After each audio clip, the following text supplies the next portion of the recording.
வணக்கம் நண்பர்களே. நான் வந்து ஒரு 2 நாளைக்கு முன்னாடி கேர்வேர் சன் கண்ட்ரோல் ஃபில்ம் வந்து இன்ஸ்டால் பண்ணியிருக்கேன். 70% வந்து ஃப்ரண்ட்டு அண்டு பேக்கு, சைட்லலாம் வந்து 50% வந்து நான் இன்ஸ்டால் பண்ணியிருக்கேன். பட்டு சன்ஸ்க்ரீன் வந்து சன் கண்ட்ரோல் ஃபில்ம் போட்டதுக்கப்புறம் வந்து கொஞ்சம் ஹீட் வந்து கம்மியாக இருக்குது, நோ டவுட். பட்டு என்ன ப்ராப்ளம்னா, நான் ஒரு சோலார் ஃபேன் ஒன்று வச்சுருக்கேன். அந்த ஃபேன் வந்து பார்த்திங்கன்னா காருக்குள்ளே கொண்டு போனால் சன்லைட் இருக்கும்போது ரன் ஆகுது. பட் இது வந்து ஒரு சன் பிளாக் பண்ணுறதா இருந்தால் ரன் ஆகக்கூடாது. நான் சில டெஸ்டிங்கெல்லாம் பார்த்துருக்கேன். சில யூடியூப் வீடியோஸில் சன் ஃபில்ம் கண்ட்ரோல் வந்து டெஸ்ட் பண்ணி காமிப்பாங்க, சுத்தமாக ஃபேன் ரன் ஆகாது. பட் இப்போ நான் பண்ணுறதில் பாருங்கள் ரன் ஆகும். இது பார்த்திங்கன்னா இப்போ நான் வந்து விண்டோக்கு வெளியே வச்சுருக்கேன்.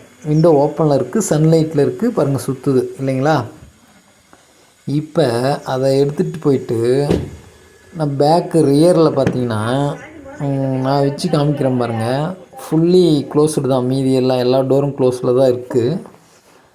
இப்போ இந்த டோர் க்ளோஸ் பண்ணும்போது காமிக்கிறேன் இருங்க. க்ளோஸ் பண்ணி இப்போ சுற்றுதுங்களா. இப்போ சுற்றிட்டுருக்குது, ஏன்னா அங்கே சன்லைட் அடிக்குது, அதனால் சுற்றுது.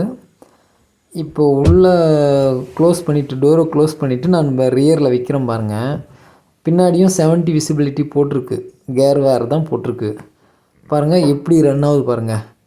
ஆக்சுவலி இப்போ வந்து இந்த கேர்வேர் சன் ஃபில்ம் வந்து உண்மையிலேயே ஒரிஜினல் தான் நான் போட்டிருக்கேன். பட் உண்மையிலே இவங்க வந்து சன் சோலார் இதை வந்து ஹீட்டை வந்து தடுக்குதா, இல்லை இது சும்மா ஃபால்ஸ் இன்ஃபர்மேஷன் கொடுத்து இப்படி பண்ணிகிட்ருக்காங்களா, ஒன்றுமே தெரியல.